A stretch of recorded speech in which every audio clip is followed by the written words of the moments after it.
Assalamualaikum warahmatullahi wabarakatuh. Hello smart student, how are you today? Welcome in our computer class. To continue our lesson, please check this out. Apa kabar anak-anak ibu semuanya? Bertemu lagi kita dengan materi yang baru, yaitu tentang memahami kegunaan dari beberapa program aplikasi.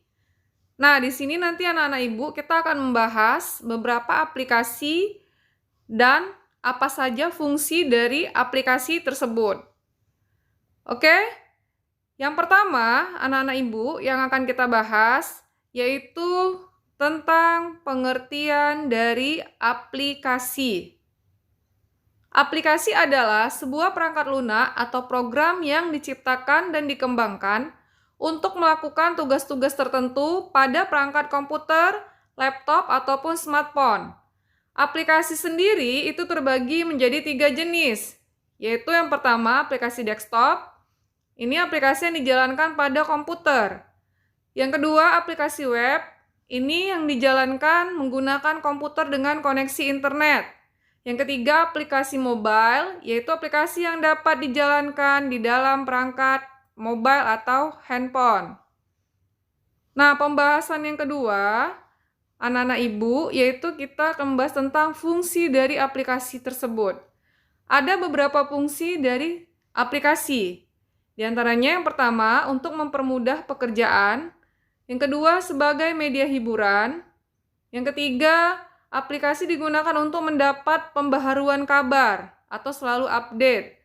Nah, yang keempat, aplikasi digunakan untuk media pertemanan atau komunikasi. Nah, seperti yang sekarang ini kita sering lakukan dengan melakukan SMS atau chatting. Yang kelima, aplikasi ini memiliki fungsi untuk mempermudah kita dalam kehidupan. Nah, yang ketiga kita akan bahas tentang dampak buruk dari aplikasi. Ada beberapa efek buruk dari aplikasi. Di antaranya, pertama, itu dalam mengumpulkan data pribadi. Anak-anak ibu pernah mendengar kata scamming. Scamming ini maknanya itu sama dengan penipuan. Yaitu penipuan bisa berawal dari data pribadi yang disalahgunakan. Dan aplikasi dapat menjadi sumber dari pengumpulan data pribadi tadi, scamming tadi. Maka dari itu, apabila ingin mengunduh aplikasi, maka perhatikan benar-benar izin dari aplikasi tersebut. Yang kedua, dampak buruknya itu membawa virus. Ada banyak aplikasi yang membawa virus. Untuk menanggulanginya, gunakan antivirus yang dapat memproteksi ponsel kita atau komputer kita.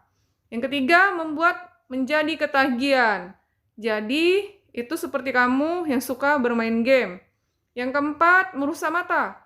Grafis-grafis yang ada pada aplikasi dapat merusak mata apabila dilihat dalam intensitas yang berlebihan. Contohnya bisa menimbulkan mata menjadi mata minus. Maka jangan lupa untuk tidak terus-menerus fokus pada layar. Jadi kalau kamu main game, diatur waktunya ya anak-anak ibu. Yang keempat, jenis-jenis dari aplikasi komputer. Aplikasi dibedakan menjadi beberapa jenis. Di antaranya yang pertama, aplikasi pengolah kata.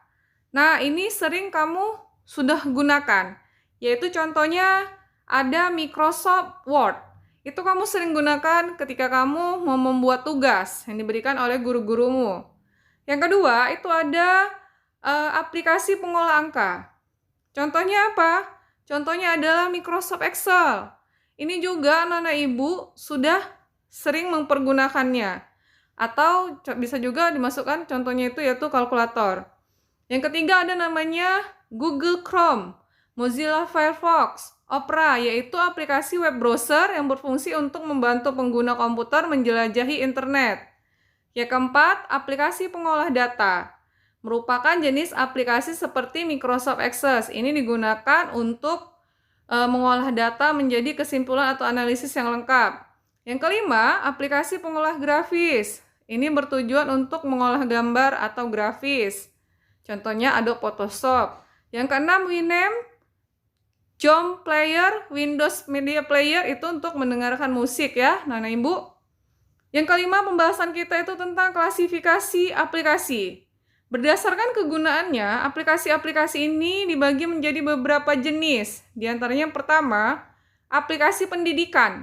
Aplikasi pendidikan merupakan jenis aplikasi yang dapat membantu kita dalam proses belajar mengajar.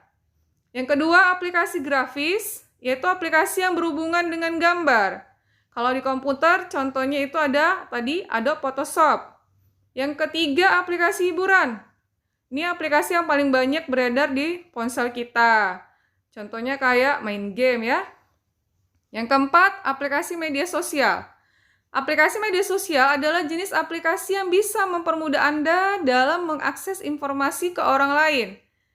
Dengan adanya aplikasi media sosial, maka kita tidak perlu bingung lagi dalam berhubungan dengan orang lain.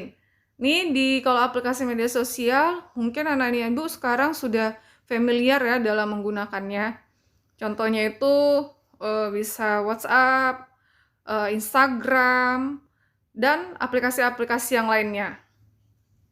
Nah, anak-anak ibu, kita masuk ke pembahasan yang berikutnya, yaitu tentang contoh-contoh dari aplikasi.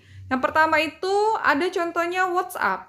WhatsApp adalah aplikasi media sosial chatting yang sudah menjadi bagian penting dari kehidupan masyarakat. WhatsApp adalah pengganti SMS, bahkan pengganti telepon. Jadi dari WhatsApp ini, kita bisa chatting atau SMS dengan jumlah karakter yang banyak ya. Dan juga kita bisa menelepon melalui WhatsApp. Hanya dikenakan biaya kuota ya nak, tidak biaya tagihan teleponnya. Nah, jadi dari WhatsApp ini selain bisa telepon, bisa juga kita bervideo call. Yang kedua ada namanya aplikasi Instagram. Aplikasi ini sekarang banyak digunakan, lagi booming. Hampir semua orang memiliki Instagram sebagai media sosial foto dan video. Bahkan kita dari Instagram ini bisa melihat jejak langkah orang lain melalui story yang dibagikan dari yang mempunyai Instagram tersebut. Jadi ini semua anak-anak ibu pasti sudah mempunyai Instagram, aplikasi Instagram. Nah, ini contohnya tadi aplikasi itu yaitu aplikasi Instagram. Nah, masuk kita yang ketiga, yaitu aplikasi YouTube. Aplikasi YouTube ini semua sudah tahu. YouTube adalah aplikasi video di mana kamu bisa mengunggah videomu sendiri dan melihat milihan video orang lain di dalam YouTube tersebut. Jadi, bukan hanya kamu bisa mengupload video kamu sendiri, tapi kamu bisa melihat video-video yang ada di seluruh dunia. Jadi, anak-anak ibu, untuk YouTube ini, semua anak-anak ibu sudah mengetahuinya dan sudah familiar ya dalam menggunakannya.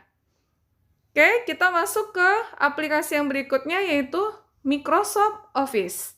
Aplikasi Microsoft Office adalah sebuah kumpulan aplikasi yang berisi beberapa aplikasi seperti Microsoft Word, Microsoft Excel, Microsoft PowerPoint, Microsoft Outlook, OneNote, OneDrive, dan sebagainya.